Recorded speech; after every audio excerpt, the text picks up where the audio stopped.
nouveau à Minneapolis. Tempo Afrique Travel. Vous voulez voyager? Achetez vos billets d'avion à l'agent de voyage Tempo Afrique Travel.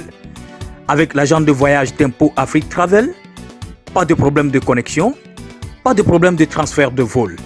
Avec l'agent de voyage Tempo Afrique Travel, c'est le voyage en toute tranquillité, en toute beauté, de votre maison jusqu'à votre destination. Votre satisfaction est notre plaisir.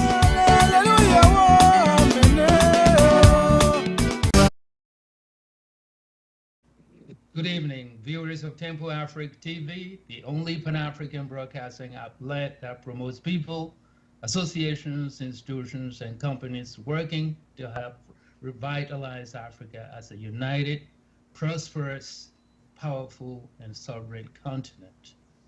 This is What's Up Africa, Que fait l'Afrique. Please join me in welcoming a special and very distinguished guest, Mr. Antonio Dixon. Our topic today is technology, business, and partnerships for economic development in Africa, a mission in progress. My first question to you, who is Antonio Dixon? Well, it depends on who you ask, but Antonio Dixon is a problem solver, an innovator, and a solutions provider. I'm a world traveler. I'm a friend, and I enjoy empowering people and making the most out of any situation. And my slogan really of 2021, really was 2020 and breaking out to 2021 is breaking through impossible. And I think there's been a lot of barriers that we've had in this world, particularly in Africa. And Antonio Dixon is somebody that is trying to break through impossible and does not like to see barriers. That's great. Welcome aboard this show, What's Up Africa. So Thank today you will be telling us what is going on in your world, the world of your company, and how you are actually trying to help Africa become that sovereign continent, powerful, prosperous. Now we'll be discussing technology, business, and partnerships in economic development. And of course, for the benefit of the African continent. What's the role of technology? What's the role of business? And what do partnerships have to do if we're trying to grow the economy of any country and of a whole continent? Can you tell us a little bit about that? Technology, business, and partnership. Sure. Well, the role of technology is to be an enabler, right? And you know, in Africa, we've been able to really skip landlines and go right to cell phones, right? That is the role of technology, right? We've been able to through technology, we can do things like more e-commerce. We can do e-technology is now on the rise, particularly you've seen because of the novel COVID-19 virus. You're starting to see more people use Zoom. None of these things are possible without technology. Somebody had to see a problem and solve that from a technology standpoint. The fact that you and I are having this conversation right now digitally cannot be done without technology. Unfortunately, in Africa, there's two big barriers to that. We have energy poverty, which is one of the biggest problems that we have to solve. You have 1 in 6 people have access to 1 in 6 people in the world don't have access to power, but about 70% of Africans don't have access to power. And in that 30% that do have access to power, most of the times it is not consistent power. There's intermittent power. So we need technology such as solar, which is more sustainable and reliable, and most of the times it's cheaper. The other technology issue that SolarFi is trying to solve is the issue of internet. You have according to Microsoft, you have 4 billion people in the world that don't have access to the high-speed internet.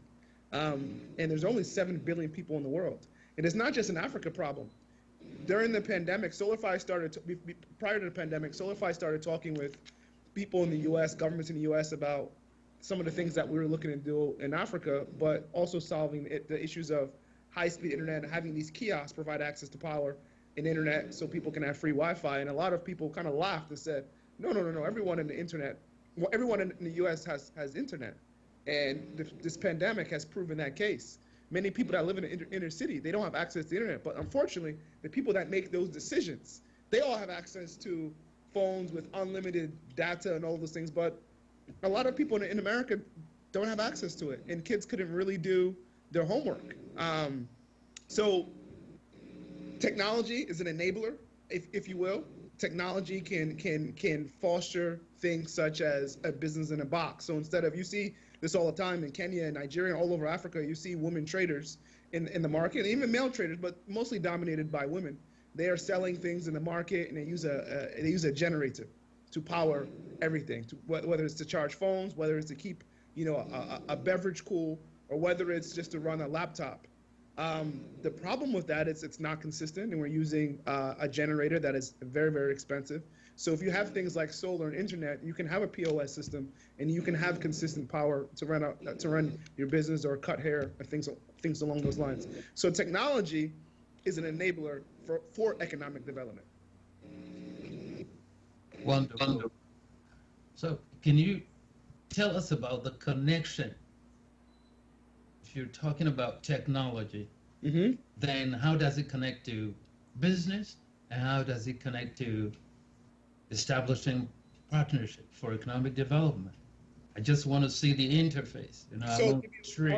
I'll give you one project that we're working on right now. We're looking to build these solar-powered mini clinics in Rwanda, right? So this is a private-public partnership between SolarFi, the technology partner. You have the role of Henry Schein, which is the largest supplier of medical and dental supplies. You have a company called Miracle Corners of the World, MCW, which is at the grassroots NGO. And then you have the Rwanda School of Dentistry that is looking to train people on how to become a dentist and dental therapist, how to get trained and also provide healthcare to people in their community. So we need to work with the schools. We need government to provide the land and the access to do these things. And we need some of the large corporations to provide funding for the project, if not cash donations, but potentially used medical chairs so that patients can sit down properly. So there's a lot of education that needs to be there for patients. Like, a lot of people do not brush their teeth, and they do brush their teeth, they don't brush it well. So we look at this as a healthcare, but a hospital, if you will, is a business. A lot of hospitals make money, but you need power, you need internet, and you need to work with government. And that's how everyone can combine together. Now you mentioned Rwanda a couple of times. Yes. That's not the whole continent of Africa. How come? How come I mention Rwanda, or? Well, just Rwanda. Is it just Rwanda? Rwanda is where we're looking to start the project. So we have been talking about, doing this in Nigeria as well. So Nigeria, you have 200 million people. In Rwanda, you have, I think, roughly either 7 million or 13 million, either one of those two. The reason why we're starting with Rwanda is because we have some good relationships there. Two, when you're dealing with a country the size of Rwanda, it's easier to get things done. Three, Rwanda has the lowest corruption on the continent, right? So you take a project that many people now know of in Ghana. It's a project called Zipline, and they're using these drones, or not drones. It's slinged, and the drone goes and it delivers blood to hospitals and emergency supplies. And why is that needed from a technology standpoint? Well, we have roads. If it rains a lot, you can't get through, and a person can die at any given time. So what's the cost of a life? So I talked with them. I actually interviewed with the company to lead them in West Africa, and I worked on some case studies with them. And one of the reasons why they did not try to do this in Ghana and Nigeria first, obviously Nigeria being the biggest market for this, is because high corruption in Nigeria. But when they started to do this in Rwanda, you have a president in Rwanda that's very forward-thinking. People can go to jail for corruption, and he wants to make a statement, right?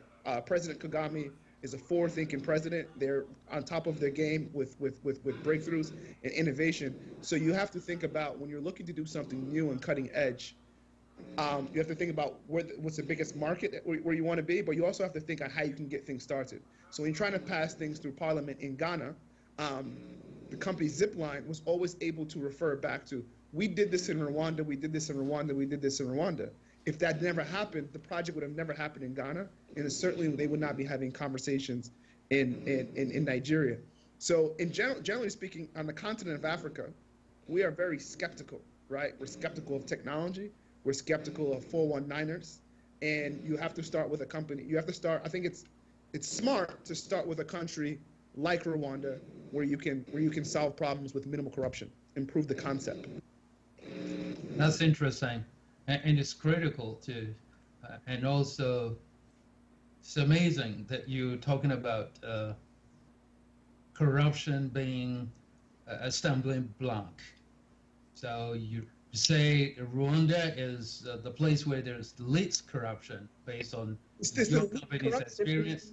And it's the easiest place, Professor, to start a business in Africa. Like when we registered our business in Rwanda, it took 5 hours. You know how long it took us to register the company in Ghana? 9 months. My goodness. In Nigeria, it was about 3 weeks. We have a director that is an ambassador was an ambassador to the United Nations, and we were there with a guy named Mr. Wale Adusun, who runs one of the biggest investment firms in Nigeria, and his sister-in-law was the Minister of Finance. And even with all that, it takes 3 weeks. In Rwanda, it took 5 hours. In Rwanda, the lady said, "Is there anything else I can do for you?" She was so nice, Professor, that I said, I've registered businesses in Liberia, Sierra Leone, Kenya, Ghana. I said, "You got to let me take you to dinner, buy you lunch." She said, no, we cannot take your money. She said, "We want business to come to our country. This is the mandate." So it started way from the top. They said, "We need you to come here and bring innovation here. So anything we can do to help streamline this, we are helpful, and we're thankful to do this." And I was amazed. So as an entrepreneur, I'm talking as an entrepreneur, not as a Dangote who has the powerful connections in money. Usually innovation in technology starts with somebody that is younger. Let me give you two contrasts, right? In America, you have a Mark Zuckerberg, right? He started Facebook, 21 years old, Harvard, went to Silicon Valley, raised millions of dollars. Do you know how many people in Africa probably had the same idea, but then when they talk to somebody about doing it, they either laugh in their face and say it's not been done, or if I'm going to give you even $100,000, I need to own like 80% of your company. So as an entrepreneur and an innovator in Africa, especially somebody that is at the village level, it is very, very difficult to be an innovator in Africa. Whereas in the US, you can be an innovator and people are excited to see young entrepreneurs come up with that. So Africa, we have over 1 billion people. In America, we have about 350 million people. And I will tell you, as a fact, people in Africa are way more innovative. They solve problems much quicker because they have to think on their feet over and over and over and over again.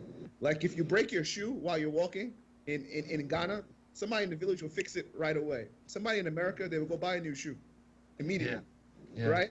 So you learn to just be more resourceful. But the problem is the lack of belief and resources for young entrepreneurs to do things like that.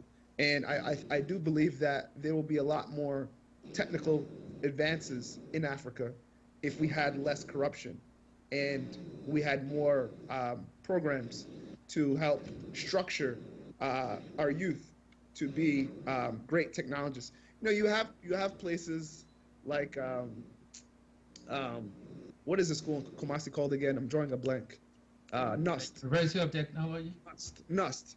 Okay. NUST is a great school in Ghana, but not Ghana is still leading the pack. If you think of smaller countries, like Benin and Togo, right? You don't see many innovators come out of those places. They even have less resources than a place like Rwanda or Nigeria or Ghana. So for our continent to be able to move forward, we need to create private-public partnerships, not just to work on solar-powered mini clinics like what we're looking to do in Rwanda, but we need to create programs that provide seed capital for young entrepreneurs. They provide the know-how, like, okay, this is how you patent your idea. This is how you can talk to somebody about your idea in confidence.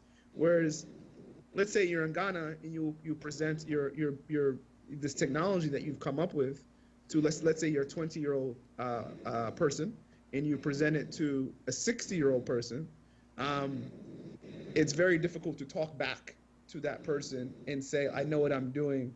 And if you do get some money from them, I've seen it time and time again. Okay, I'll give you like $20,000, but I need more than 50% of the company. Whereas somebody like Mark Zuckerberg, was able to raise like $500,000 for Facebook and gave up less than 10% of his company. I mean, I think the guy still has like 3 board seats out of like 6 or 7. And it's a company that's in the billions. So we need to create private-public partnerships to foster entrepreneurship. Yeah. Thank you. I'm shocked. Yep. So, for example, I came up with SolarFi in Africa, right? I came up with SolarFi in Africa. It took us more than 2 years hitting our back. I met with, I won't mention some names, but some older gentlemen that have made millions of dollars in technology, and they just said, listen to me, son, this is going to go the way I tell it to go, otherwise we don't do this at all. And they want to control everything about the company. So what I had to do was I had to look up startup accelerator programs in America. At the time, I was living in Sierra Leone, and I would go to Sierra Leone. I would go to Springfield, Massachusetts, right outside of Boston, once a month, because I can be in a setting. And this was sponsored. We're talking about private-public partnerships. This was partly sponsored by Berkshire Bank, Mass Mutual, the government of Springfield, because they wanted to create entrepreneurs and jobs in Western Massachusetts. And we would go through a boot camp. Our cohort was about 30 entrepreneurs. We would pitch our idea, and we could talk freely with other entrepreneurs, and they wouldn't steal your idea. Whereas if you do the same thing in Ghana, and you tell an older person potentially, hey, this is what I want to do, or you tell a minister, this is what I want to do, he may potentially say, you need to hire my wife, you need to hire my cousin. Oh, well, I can make this happen for you, but you have to give me this or you have to give me that. Yeah. Right? So you have to bring on partners that you don't want to bring on. You have to bring on employees that you don't want to bring on. You'll hear a minister say, okay, well, yeah, I might be able to get you a contract, but you have to hire the people that I tell you to hire. Whereas I was able to talk freely about this in America. And people are busy working on their other ideas, for the most part, that they're not worrying about stealing your idea. Whereas in Africa, you need to have a government connection, and you don't have a place to talk about your idea in confidence, unless your father is, a wealthy person. So, if Akufo-Addo's son wants to start a business and he wants to talk to somebody freely, people will not mess with him because of who his father is. And that situation is fine. But majority of Africans don't have Akufo-Addo as their father, right? We live in the village. They're at the bottom of the pyramid, and they're making, less than $1.50 a day. Right. So they don't have the confidence, the wherewithal, the resources to challenge that person, even though they may understand what's happening in their community, in their village, far better than an entrepreneur or a foreigner. Kenya is a perfect example of this. If you look, Kenyans are so innovative, right? Kenyans invented Apple Pay. Apple Pay. America's getting on this mobile payment thing now, in Venmo and Cash App. They've been doing this in Kenya for over 15 years. But it usually takes, so here's how entrepreneurship happens in Africa. To get funding for your business, you go to Oxford as a Muzungu, I guess you can say, as a foreigner that went to Oxford or London Business School, and maybe you've gone to Kenya on vacation for a weekend or a week, and then you go to your friends at Oxford. You can talk with Shell Foundation, you can talk with these big companies, and they'll give you millions of dollars, and you have no idea what's happening in the village. You say, oh, I've come up with a problem to solve it. Meanwhile, a person who's grown up in the village for 25 years understands the problem, has suffered through the problem, and has come up with a solution, then tries to raise money. He's lucky, he or she is lucky if they get $5,000 or $10,000, and it might take years to do so. So we have to We have to break this barrier as being an African that, oh, well, you're an African, you can't come up with something so technical. You know, it has to come from somebody in Europe, or it has to come from something in America. We must break this barrier. That is correct. That is correct. We must break the cycle and make drastic changes. Yep. And corruption is it's a cancer. Yep. But I know that Africa has been making strides, at least some African countries that I know of. I'm sure you've heard of Tanzania. Sure. The example of the type of governance that exists, at least until Magufuli died. Maybe his replacement would do as beautifully well as he did. I know of Botswana. You haven't mentioned Botswana. Sure. I know you mentioned Togo and Benin. Something is going on in Benin. You got to look into Benin. Something is going on in Benin. People reach out to us, say we should look into Benin. You know, I have friends, you know, who are diplomats in Botswana. Lower corruption there. Markets quite small, right? You know, Benin, Togo, good markets. Market small. But that being said, sometimes if you're at a market that most people are not paying attention to, you can do very well. But you have to come in there with big resources, right? To make things happen in a fast way. If you're doing technology business, you see the technology businesses that do the best in Africa are from Ghana, Nigeria, Rwanda, South Africa, and Kenya. Those are the five major markets where you can see it. And that's not to say that somebody from the Congo or somebody from Mali or somebody from Senegal or Botswana is not smart enough to come up with the ideas. But you have to create the ecosystem, and that ecosystem needs to be fostered by, you know, your private, public partnerships, and then have programs where you help people start businesses, and not just help them start the businesses, but give them the resources. Like in my office today, we're in Greentown Labs in Houston, Texas, right? You go through a vetting process to be in Greentown Labs. That's where our office is. Greentown Labs is the #1 clean tech incubator in North America. It's run by a lady named by the name of Emily Reichert, probably one of the most powerful women in clean tech in general. Clean tech, sustainability. We're fortunate enough to have Shell, Chevron, Baker Hughes, many of these large companies as sponsors. Today we had a CEO roundtable meeting with all the CEOs, and we're able to talk freely about what's going on. So, you know, it's a confidential thing, but I can talk about some things at a high level. Like, you know, somebody asked, what keeps you up at night as a you know, having kids and running a startup, and what do you prioritize? Let's say you're on a conference call, and your kid is doing a school. You can talk about challenges like that freely, where sometimes if you do that in Africa, you can come off as weak. But to get back to my point, tomorrow we're fortunate enough to have the U.S. Secretary of Energy to come by our office tomorrow. I mean, that's an incredible asset to have, and visibility to have, to come and have a roundtable discussion, because she knows that Greentown Labs is where a lot of cutting-edge entrepreneurs go through.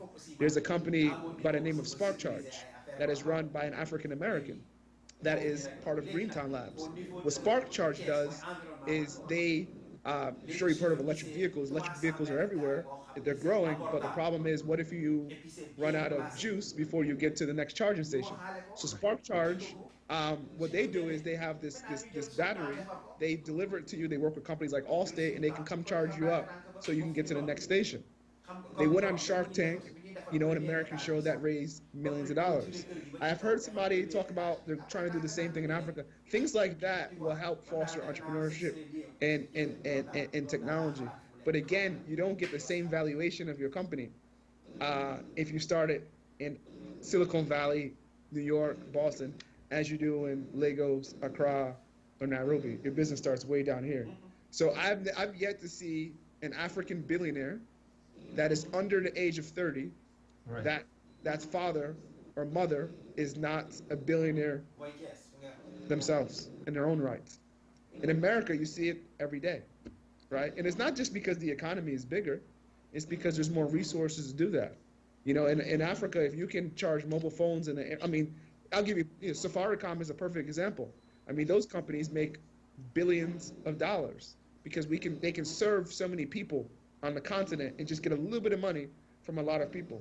You've seen what Dangote's doing, right? He's a billionaire, right? You don't have to have a big economy to make billions. You have a lot of people, Right. and you have a lot of problems. And if you can solve these problems, you can make a lot of money. In Africa, we have a lot of problems. So I think we should be producing more billionaires that are young, especially in the wave of e-technology, with telemedicine, teleeducation, the M-Pesa, the mobile money, the fin technology, and you're starting to see artificial intelligence and machine learning become part of everyday conversations in Africa. But we need to minimize the corruption and the barriers for young entrepreneurs. It's very important. Um, don't take my words for it, but I know as far as Benin is concerned, they've been fighting corruption really hard. Yeah. You hitting everybody. Sure. Very hard, and it's at the heart of the core values of the current government. Actually, they are on their second term. They just began on the 23rd of this past 23rd of May. The second term is going to last 5 years. Hopefully, things are going to get much better, and they have a ministry that actually is specializing in digitalization. So we're talking about the internet. We're talking about cell phones and everything, and they're working towards bringing technology to the schools. And energy is the key problem. Energy is the key. Energy is a key problem. Power. You can't do anything without power. Exactly. And that's why I would like you to talk more about Solar 5 and how can that benefit people in Benin, people in Togo, people in the ECOWAS country, from Senegal, to the other side. Sure. So SolarFi is an ecosystem, really. So solar energy and Wi-Fi. What we're looking to do, Professor, is create one of the mini clinics where we can provide that telemedicine access, right? But it's not just the access to healthcare, but while you're waiting there, to be able to run educational content, right? So people should always be learning. So a hub that provides phone charging, provides telemedicine access, teleeducation access. So Mondays, medical Mondays, teaching people how to take care of themselves better. Tuesday, tech days, where we can have a digital monitor there, where we teach kids how to code. We teach kids how to handle technology. We teach kids how to foster entrepreneurship. Wednesdays, best practices in agriculture. I mean, agriculture is at the backbone of everything that we're doing. So what we're looking to do is be that enabler, right?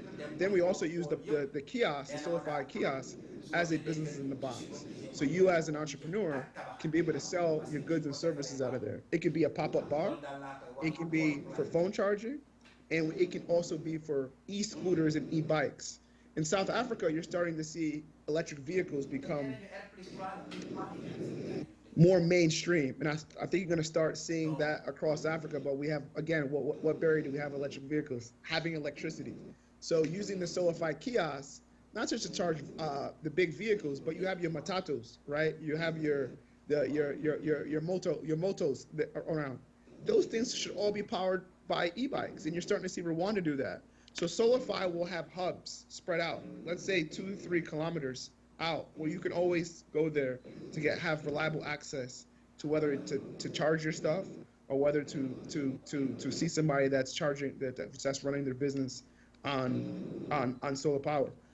We're talking with companies like Coca-Cola to be able to utilize the pods for selling Coca-Cola beverages, and they also donate these to schools, so schools can actually have them, because again, kids can't charge their laptops. If they can't charge their tablets, then it's very difficult to learn. They're not learning on pen and paper. They're learning on digital devices that must be connected to power. So we're in Ghana, we're in Kenya, we're in Nigeria, Liberia, Sierra Leone. But on the telemedicine side, where we see the biggest progress is Rwanda, and we're also looking to build these solar hubs for agriculture. And for agriculture, we're focusing more on coastal communities like Sierra Leone. You have a lot of fishermen there, and when the fishermen go there to collect fish, unless they sell it, there's no cold storage for it, right? It's 30, 35 degrees Celsius out every single day. So having a solar hub where they can place their fish in there, they can rent a box, they pay some money per day, and it's also sustainable, right? We're not going out and just throwing fish right back in the sea. You're going out there, you're collecting fish. Now let's go out and make sure you can generate a good wage. And sometimes the fishermen won't take too many fish out at one time because they know they're not able to sell it. But just like you have in fish markets in America or in Europe, the fish stay on ice, they stay there for days, and somebody will buy it the next day or the day after. So we need to have more cold storage. And so again, we're the ecosystem that's going to solve issues in agriculture, solve issues of education, solve issues of healthcare, and then the business in the box from economic development standpoint, whether it's selling things. I think that's wonderful, and thinking about suggesting that you don't underestimate French-speaking countries, because you've been mentioning all the countries you mentioned are Anglophone countries.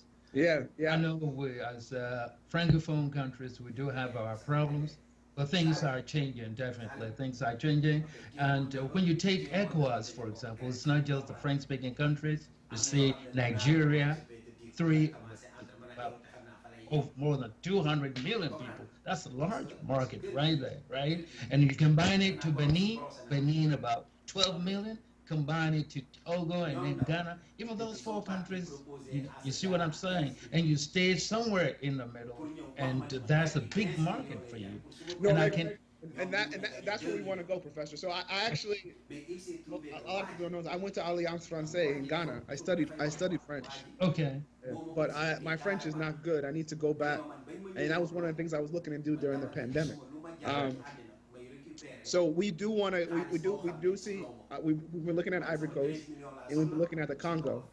Benin, I told you, many people have reached out to us about Benin, but you have to also look at where you're the strongest and where you have the most connections, right? So if you have connections and ambassadors and people on your team that are mainly Anglophone people, then you have to go there and then slowly, move to the Francophone countries. So our chairman speaks French fluently, Dr. Equispiel Gabra, and some marketing executives that we've been talking with from Paris, they speak French as well.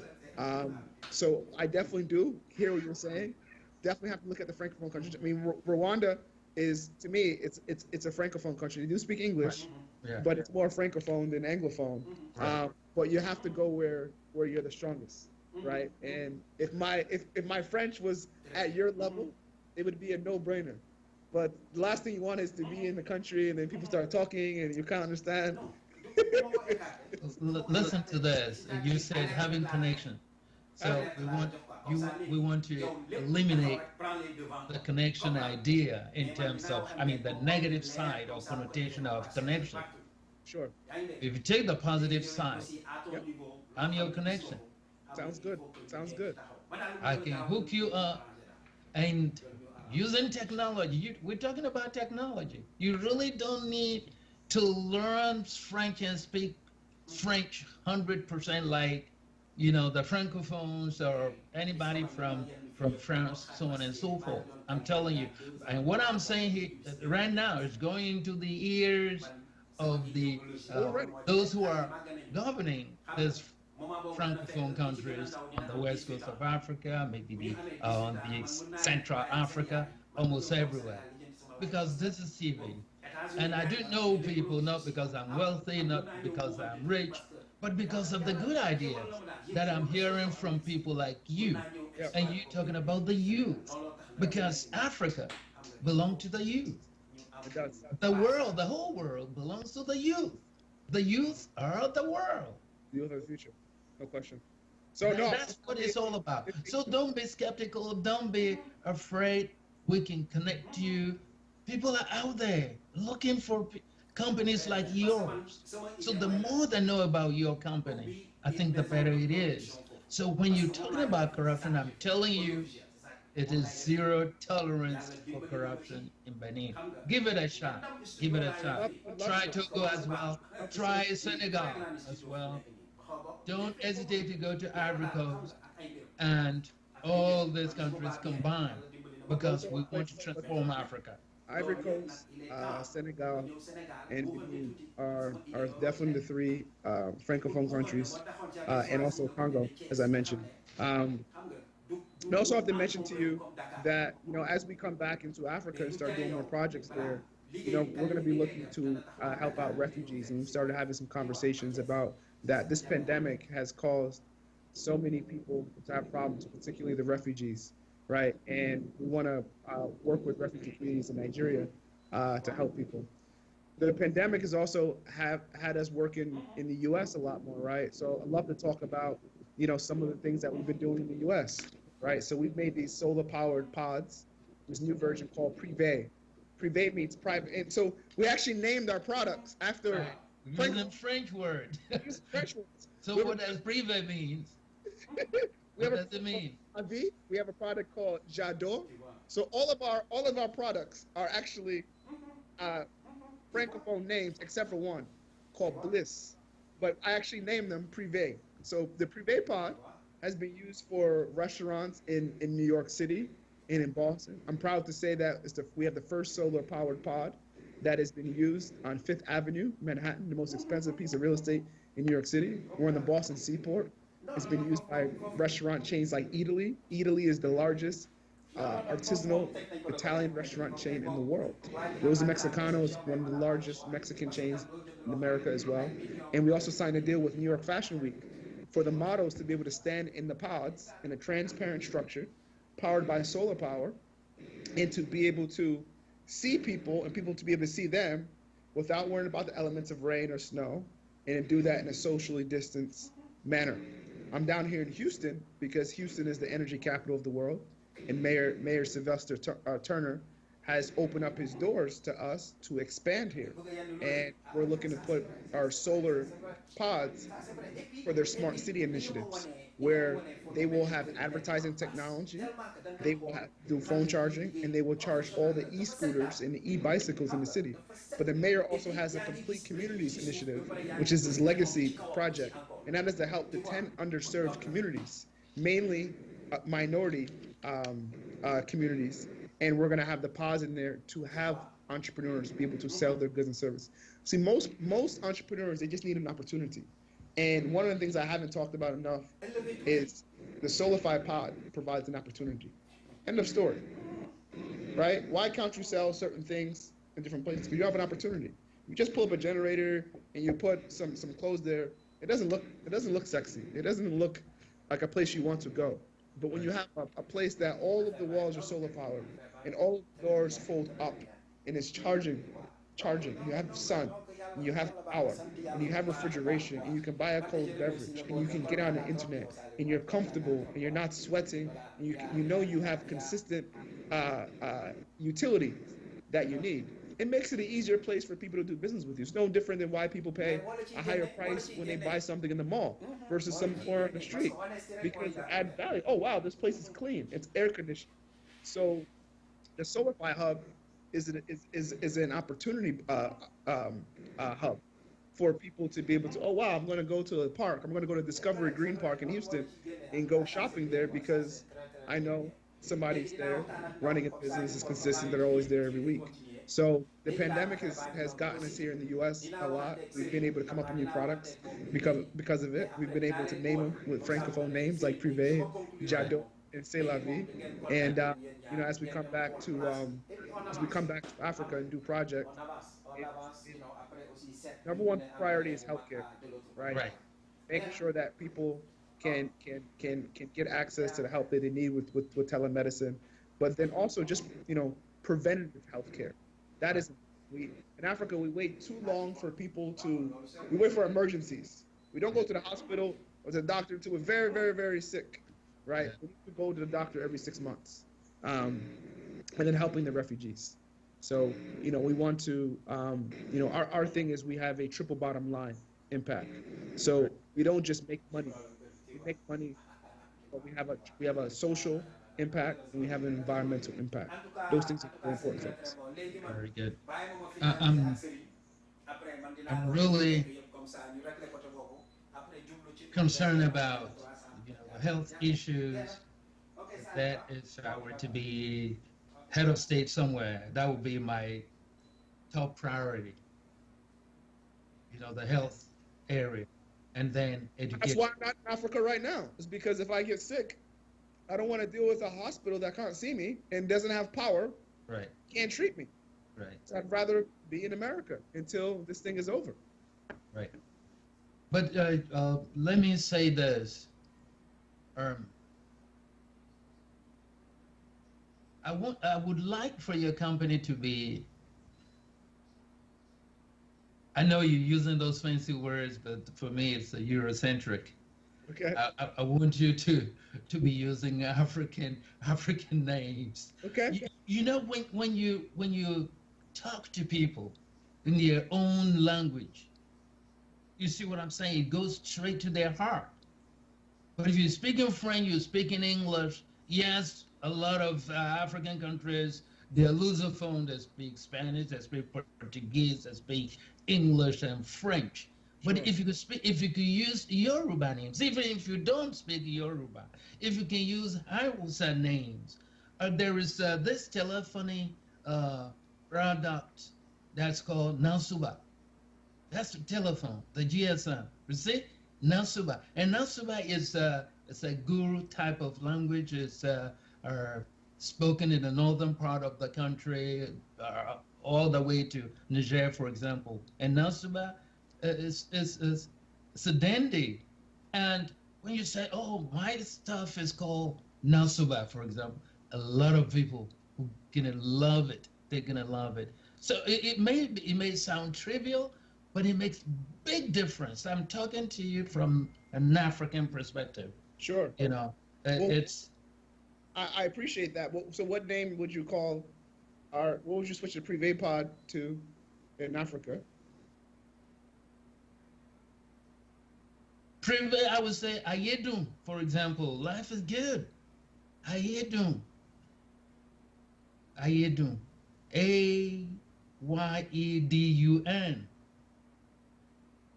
I'll talk to some of my partners. One of the things that I did not mention, Yes. and I'm going to come back to this, is we have a nonprofit called Solify Cares. Right. And Solify Cares is working on providing our solar pods free to our Africans who are in the diaspora here, right? So at the Africa Center, which is in Harlem, they just received, I don't know, about $20 million from Mo Ibrahim and Dangote and Bill Gates. There's a restaurant underneath that has been struggling that is African owned by a friend of mine named Stanley Lumax.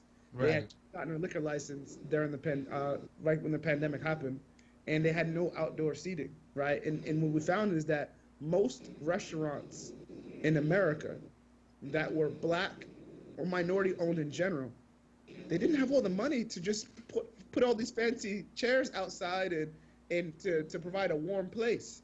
So, we work together with my guy named brother Stanley Lumax, and his restaurant is called Teranga.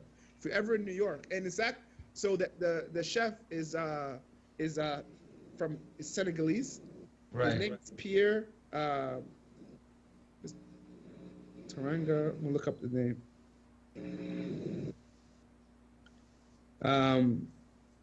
Pierre Thiam, Thiam. Yeah. Co-founder and my buddy. So it's a very Senegalese influenced restaurant. They sell the ateke. Yeah. I eat that all the time when I'm there. But it's Africans coming together to help each other, during the pandemic. And we saw that also as a hub, the African Center, as when people come, they see the pods there. They go back to they contact and say, I want to have this pod in Rwanda. I want to have this pod in Congo. And let's come together and see how we can not always just provide it for free, but we can at least subsidize this and work with some of the big corporations like the Shells and the Chevrons and the Microsofts that say, hey, we care about the black community, we care about Black Lives Matter and all of this. Well, prove it. You can brand the SolarFi pod, Privé pod, or the Kuna Matata pod and give it to our brothers and sisters in Africa to help them. So we're excited about the prospects for that. But you mentioned, back to your point about the names. So Yeah. we have a new product that a new village that we're creating.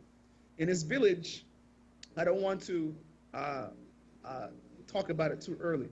Right. But it's a place that is kind of like, you've heard of WeWork, right? Yeah. Picture WeWork meets Mother Nature, working outside in nature with a SolarFi Privé pod. And I named the project Hakuna Matata.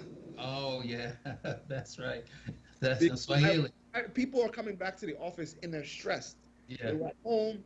Did you get the vaccine? Or about this? You're coming too close. Shake my hand. Yes. Let people work outside in nature. Hakuna Matata. That- Now, marijuana is legal to smoke in New York State.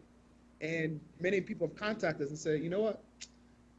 I would like to be able to, a place where I can smoke freely. Just like how cigar smokers, they get together in a cigar lounge and socialize. That we have a pod that is there to help in that Kuna Matata type village. Right. We can smoke together in a nice, cool, relaxing environment with some Bob Marley music or whatever. But we have come up with our latest name of the product is Hakuna Matata. There you go. Have plenty of names to suggest. Have plenty of names to recommend. Another one that comes to mind is Nakayo, for example. Nakayo means you're welcome. Nakayo. Yeah, welcome to our country. Welcome to our part of the world. Nakayo is Nakayo. Nakayo. It means welcome. You are welcome to our world. So that would be great. I'm telling you. And let me ask you this question. Is it okay if I share your contact with even the government of Benin, the government of Togo, the government of in Senegal, the government in Ivory Coast?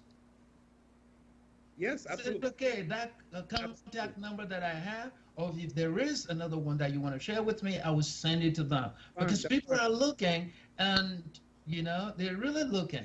And this is an opportunity. I believe that your SolarFi company will be really good. That would be the right company for countries like Nigeria, Ghana, Benin, Togo, the ECOWAS country, and why not in the eastern part, so that we can help spread the news around. That's what we want. And they would love to see young folks like you, to be in that kind of business. That's what we want to do. We want to leave Africa in the hand of people like you. And we want many Antonios and many Dixons all over the place. Okay? It doesn't matter where you live, Houston or wherever. You remember Bob Marley? It doesn't matter where you are. We are all Africans, right? We're all Africans. Even the white folks, they are Africans origin. Africa being the cradle of humanity. And we really don't have enough time, but I will have you back. So that, but you haven't answered that question. Can I share your contact? Absolutely. Or what is the best contact that you believe I can share for people to call you or to email you and say, why don't you come down and we'll have a talk? Is that okay? Yes, feel free to share by email my phone number. Very good. As long as they're serious. One of the challenges that we also have, right, in Africa, and with government in general, is around the world, is that they'll talk and say they want to do something, and they'll just talk. But I know we cannot overgeneralize. That's not the norm. That's not, a lot of people may be like that, but exceptions make the rule, right? There are more and more exceptions these days. If they're connected by you, then they're going to be serious people. Yeah. Oh, thank you. I will do the best we can to continue advertising good things like what you're doing. You're doing wonderful wonderful things that need to be heard, not just around this country, beyond America, all over Africa. And if you were to just say something, final words, final statement here, look straight in the camera and tell the people of Africa, tell the Black folk all over the world, in their communities, what you believe will be a powerful message for all of them. I know you mentioned corruption, okay? So we will not go negative, but we will say, this is what we can do, and yes, we can. Remember, what we need to do is we need to come together, and we need to break through impossible. Let me give you an example. Africans don't work with Africans enough. When a Jewish person comes to New York, right, they will get a job and they will find a place to stay by somebody in the Jewish community. In fact, the Hasidic Jews, they will only buy from each other. They will not buy from somebody that is not Jewish. They keep the money in the community. Black people, we go buy an iPhone. It's not made by a black person. We'll buy something from here. We'll go to this restaurant. We'll go to the Chinese restaurant. We'll go to the Mexican restaurant. We need to shop from each other, and we need to brainstorm with each other and come up with ideas. The Jewish people do this very, very well, especially Hasidic Jews, and the Indian people do this very well. You can come from India, and they'll even give you a credit to start your first concession stand or bodega in New York. They will say, don't worry, here's $50,000. We'll give you on credit for a few months. I know your father, and then we'll look after you. Whereas in the African community, we don't look after each other enough. And we need to look after each other, and we need to work together. That is my message. And we work together to break through impossible. Thank you. Thank you so much. Thank you for accepting our invitation, Mr. Antonio Dixon.